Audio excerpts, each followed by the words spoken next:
다윗이 혼자서 생각하였다.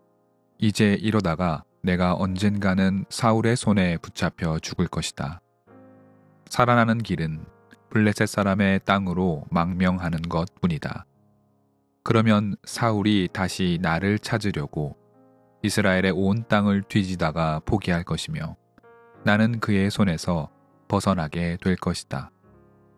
사무엘기 상 27장 1절 말씀.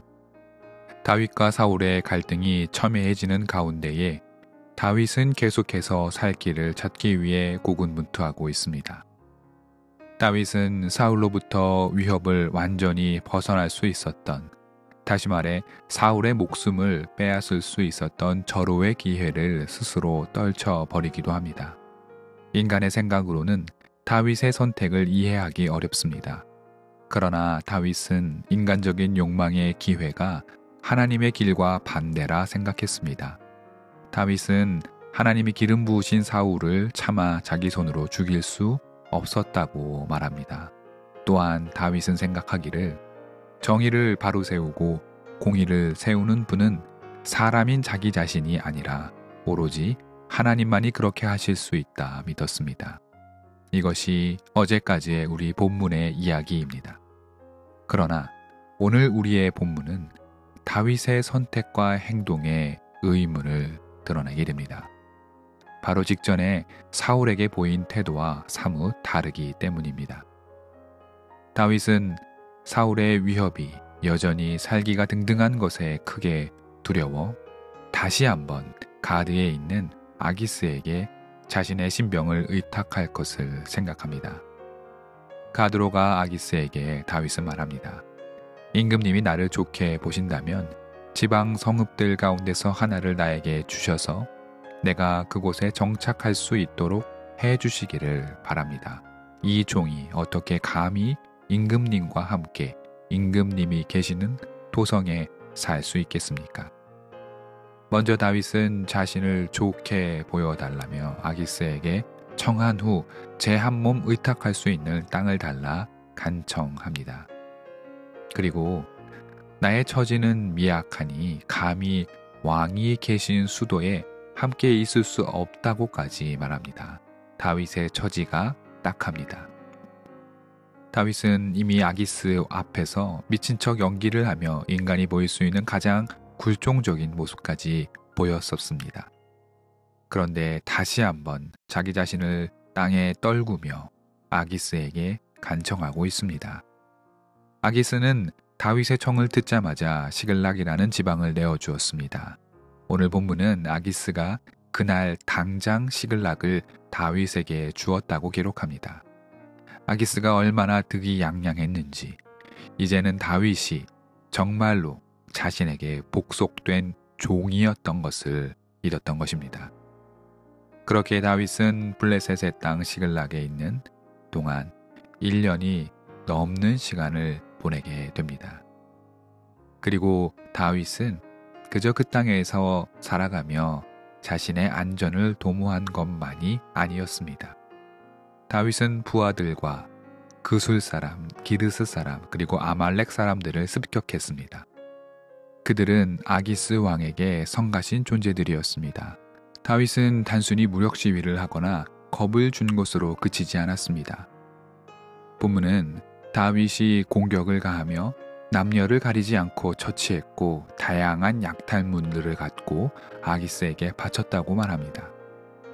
자신의 처지를 나락으로 빠뜨려 목숨을 구한 것도 모자라 그에게 충성을 보이며 대리 전투를 통해 아기스의 환심을 사고 있는 이가 다름 아닌 기름 부은 자 다윗이었습니다. 다윗의 이러한 충성스러운 모습으로 말미암아 아기스는 다윗이 이제 분명히 나의 종이 되었다라고 믿었습니다. 오늘의 이 짧은 본문에서 우리는 앞서 논의했던 것처럼 하나님의 사람으로서의 다윗의 면모가 잘 드러나지 않는 것 같습니다. 우선 오늘 본문 1절을 다시 한번 살펴보겠습니다. 1절의 서두는 이렇게 시작합니다. 다윗이 혼자서 생각하였다.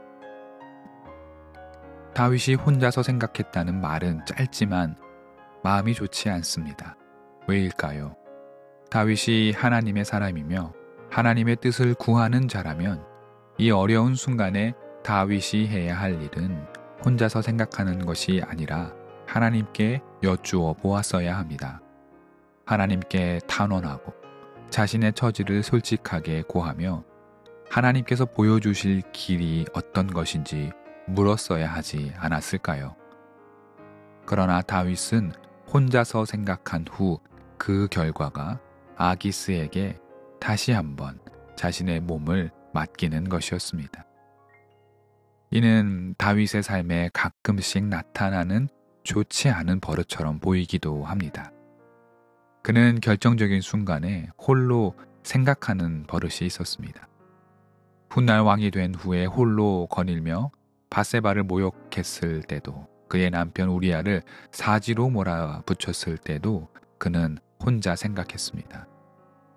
물론 홀로 생각한다는 것이 반드시 하나님을 멀리하고 그분의 뜻을 거스리는 선택만을 하는 것은 아닐 것입니다.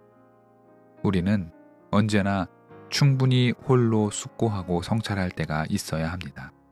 그러나 지금의 다윗의 상황은 홀로 생각하기보다 하나님께 물었어야 했습니다.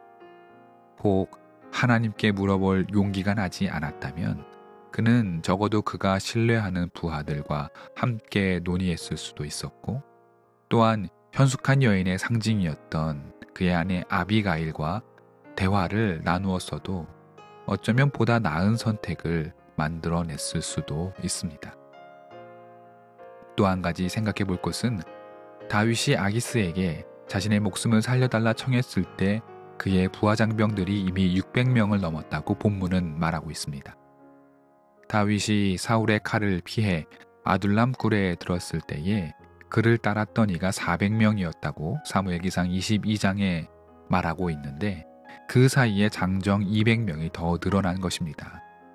단순히 400 또는 600의 숫자가 중요한 것이 아니라 다윗을 따르는 이가 그가 처한 상황, 즉 사울에게 목숨을 위협받고 있는 이 위기의 상황에서조차 늘어났다는 것이 중요합니다. 다윗을 따르는 이가 늘어난다는 것이 무엇을 의미합니까? 다윗의 세력이 무시하지 못할 만큼 커지고 있다는 뜻입니다.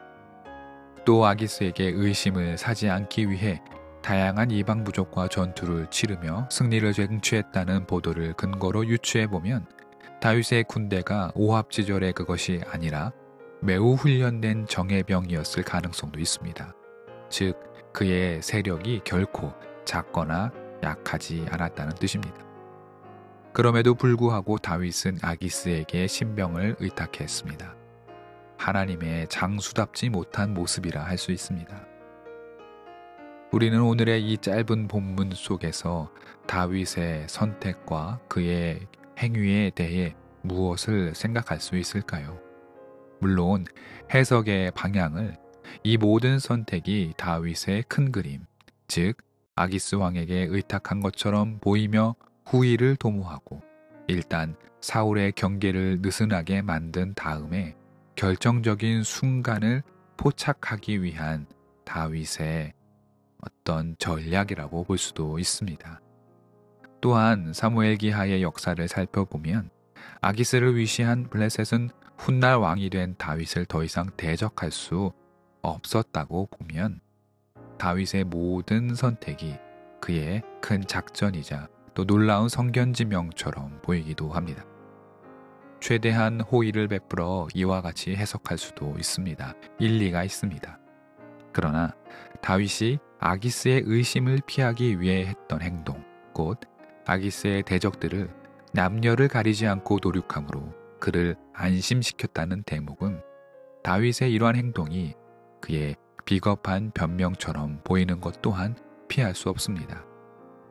다윗은 사울에게 쫓기며 목숨의 위협 속에 살아온 사람입니다. 그런 그가 자기가 살겠다고 때론 자신의 가족과 600여 명의 부하 장수들을 살리기 위하여 아기스의 대적들을 남녀 구분 없이 사륙했다는 것이 과연 정당한 일이 될 수 있을까요? 판단하기는 물론 어렵습니다. 이 모든 모호함은 그가 홀로 생각했다는 1절에서 찾아볼 수 있을 것입니다. 홀로 생각하는 것은 중요한 시간이지만 어둠의 시간 속에서는 홀로 생각하기보다 하나님께 먼저 묻는 것이 믿는 사람들의 기본이 되어야 할 것입니다. 홀로 성찰하는 것과 하나님께 묻고 듣는 시간의 균형을 잘 잡아갈 때에 우리는 더욱 성숙한 그리스도인이 될 수 있을 것입니다.